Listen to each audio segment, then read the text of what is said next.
एक बात समझिएगा, हमारे पास जब भी मोबाइल आएगा और डिस्प्ले प्रॉब्लम के लिए आता है, तो डिस्प्ले प्रॉब्लम का मतलब ये है कि डिस्प्ले के अंदर दो ही प्रॉब्लम आएंगी, या तो लाइट नहीं आ रही होगी और या ग्राफिक्स नहीं आ रहा होगा। और जब तक ग्राफिक्स नहीं आएगा तब तक लाइट नहीं आएगी। मतलब ऐसा नहीं होता है कि लाइट आ जाए। अगर कोई भी मोबाइल ऐसा है जिसके अंदर लाइट आ रही है तो वो डिस्प्ले वाइट दिखाई पड़ेगी। अगर लाइट पहले आ गई तो पूरी डिस्प्ले वाइट दिखाई पड़ेगी, और अगर ग्राफिक्स आ गया तो ठीक है, और नहीं तो सिर्फ वाइट दिखाई पड़ता रहेगा। तो कोई भी मोबाइल ऐसा आज तक नहीं होता है कि जिसके अंदर वाइट डिस्प्ले हो और पीछे कुछ ना आ रहा हो। आज के टाइम के जितने एंड्रॉइड फोन है, ठीक है, पहले के टाइम के फोनों में होता था। ठीक, उसकी वजह है कि जो इसका सर्किट बनाया गया है वो सर्किट कुछ इस तरीके से बनाया गया है कि सबसे पहले ग्राफिक्स बने, और अगर ग्राफिक्स काम ना करे तो लाइट भी ना काम करे। क्यों? क्योंकि अगर चित्र ही नहीं आ रहा है तो हम लाइट जला के क्या करेंगे भाई? अगर टीवी के अंदर कोई पिक्चर नहीं है तो टीवी की लाइट हम जला के क्या करेंगे? लाइट तो ये सिर्फ व्हाइट दिखाई पड़ेगी। जब चित्र नहीं होगा तो सिर्फ व्हाइट ही तो दिखाई पड़ेगी। तो इससे क्या होगा कि एक तरीके की पावर सेविंग होगी। और नहीं तो क्या होता कि जब हमारा ग्राफिक्स नहीं आता, सिर्फ लाइट आती रहती और फोन हमारा चालू रहता। तो कंपनी ने एक जो सीक्वेंस बनाया वो ये बनाया कि पहले ग्राफिक्स ओके होना चाहिए, फिर उसके बाद में लाइट ओके होगी। अब होता ये है कि इस ग्राफिक्स के लिए जो हमारी जितनी भी ये एलसीडी डिस्प्ले हैं या टीएफटी डिस्प्ले हैं, इनके अंदर कंपनी ने ग्राफिक्स के वोल्टेज दिए हैं। ग्राफिक्स के वोल्टेज देने का मतलब ये होता है कि जो हमारा डिस्प्ले का पैनल है, यानी जो हमारी डिस्प्ले है, उसके अंदर का जो इंटरनल सर्किट है वो तभी काम करेगा जब उसको ग्राफिक्स के वोल्टेज मिलेगी। तो ये जो ग्राफिक्स के वोल्टेज होते हैं, ये वोल्टेज जनरल या एक यूनिवर्सल मान लें एलसीडी में +5 वोल्ट और -5 वोल्ट होते हैं। तो 5 वोल्ट वाली लाइन को, +5 वोल्ट वाली लाइन को हम लोग वीएसपी बोलते हैं, और -5 वोल्ट वाली लाइन को वीएसएन बोलते हैं, जो भी आप क्वालकॉम सेट देखेंगे। तो मार्केट के अंदर आपको 70 to 80% क्वालकॉम और मीडियाटेक सेट मिलते हैं। ठीक, अब होता क्या है, यहां पर अगर आप देखो तो यहां पर ये हमारा क्या है, डिस्प्ले कनेक्टर है, डिस्प्ले जैक है। इस जैक के ऊपर कोई ना कोई एक ऐसी पिन होगी जिसका नाम वीएसपी हो जाएगा। क्या हो जाएगा? और कोई एक ऐसी पिन होगी जिसका नाम वीएसएन हो जाएगा। वीएसएन का मतलब, एन का मतलब हो गया निगेटिव और पी का मतलब हो गया पॉजिटिव। सीधा सा आपको इतना याद रखना है। तो तो जो भी हमारे वीएसपी वीएसएन होगा उसमें 5 वोल्ट प्लस के और 5 वोल्ट माइनस के।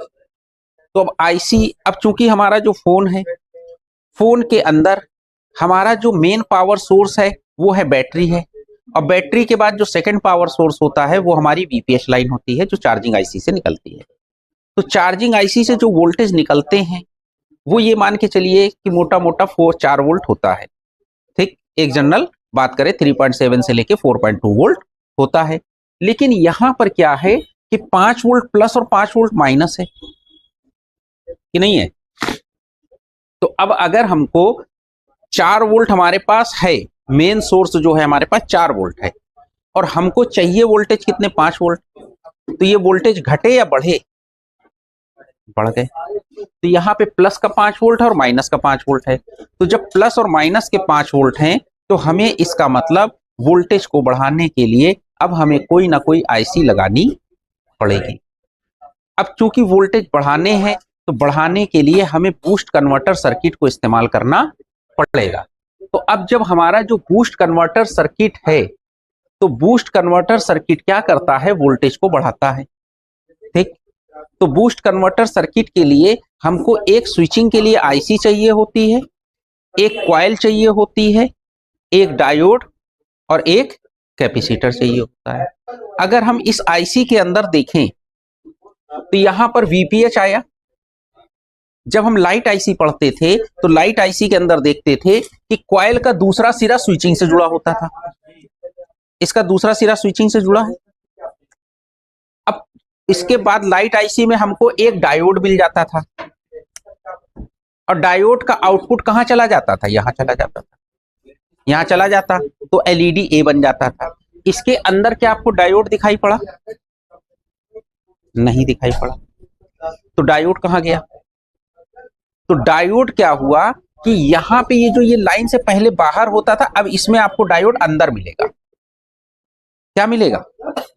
और अंदर ही अंदर यहां से सप्लाई हमारी कहां आ रही है? वीएसपी पे आ रही है। बात समझ में?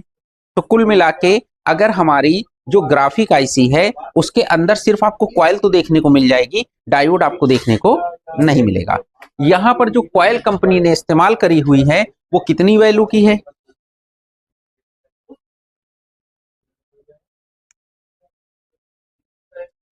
हाँ, नहीं, लाइट आईसी के अंदर 10 माइक्रो हेनरी की कॉइल होती है, यहां पर आपको 4.7 माइक्रो हेनरी की कॉइल देखने को मिलेगी।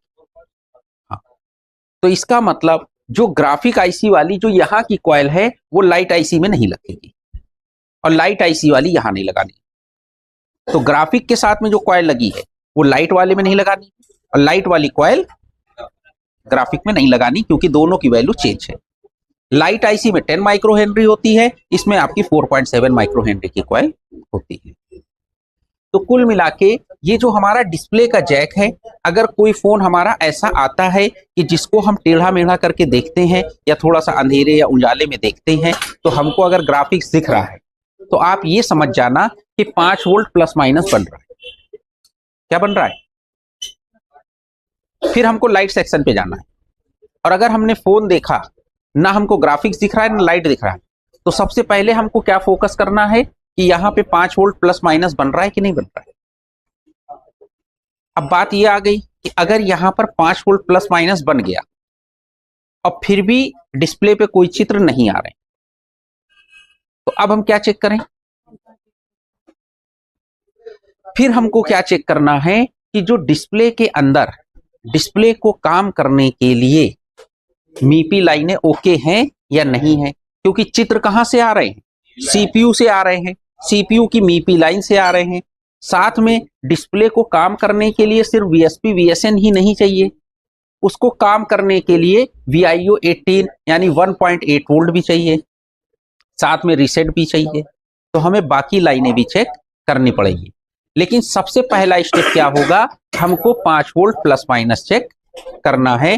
और अगर ये 5 वोल्ट प्लस माइनस नहीं बने तो डिस्प्ले के ऊपर कोई भी चित्र भले सीपीयू भेज रहा हो लेकिन डिस्प्ले दिखा नहीं पाएगा।